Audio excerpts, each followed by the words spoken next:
Dear friends, welcome to the channel The Eastern Front.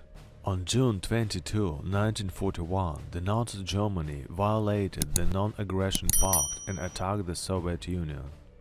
Back on 18 December 1940, Hitler signed Directive Number 21, codenamed Operation Barbarossa. From that day on, the Wehrmacht generals began to develop a plan of attack of the USSR. It was planned that the war would be lightning fast and the Soviet Union would be invaded before the onset of cold weather. The grouping of German troops numbered more than 3 million people. With the support of 500,000 Allied troops, they attacked the USSR.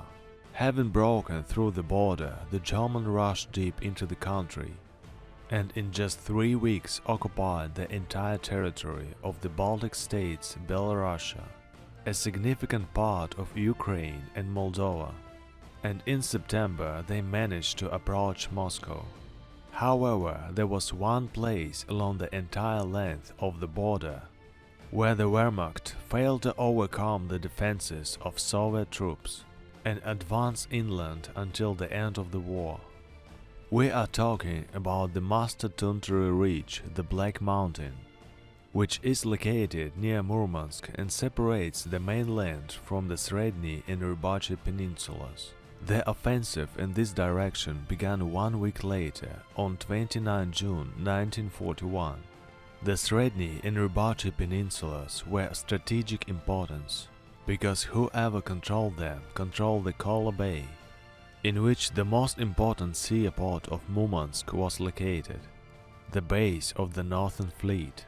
If the Nazis had captured these two peninsulas, they would have been able to shoot out ships and Allied ships, delivering the most important cargo to the port.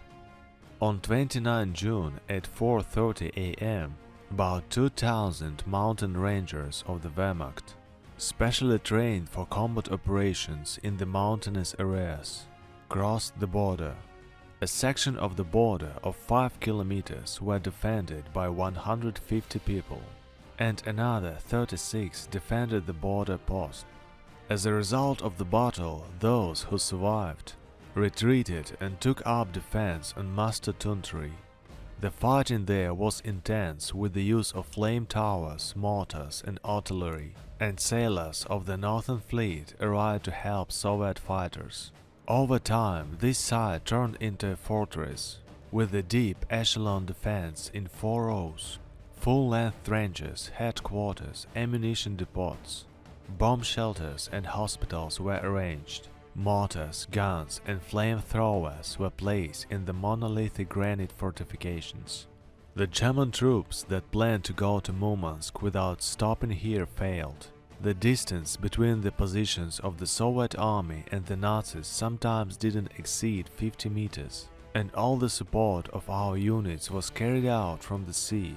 The Sredny and Rybachy Peninsula was under blockade for 1,200 days, and on 9 October 1944, as a result of an offensive operation, the Germans retreated to Norway and failed to overcome this section of defense.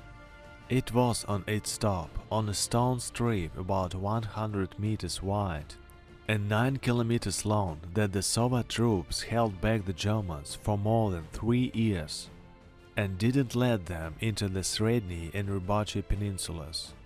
It was the northern and perhaps the most stubbornly defended section of the front in the Great Patriotic War.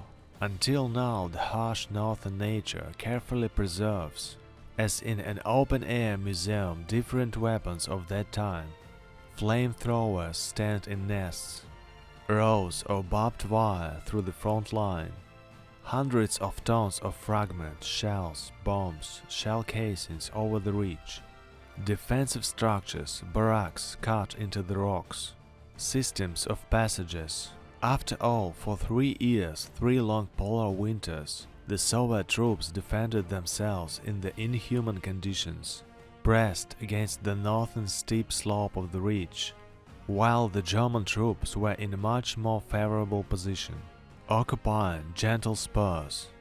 having a good road from Norway providing transportation of everything necessary. A little before reaching the ridge, there is a memorial sign in honor of the artillery heroes of the 104th Pechenga Red Banner Artillery Regiment. Stop and bow your heads, heroes of Rybachy fought here.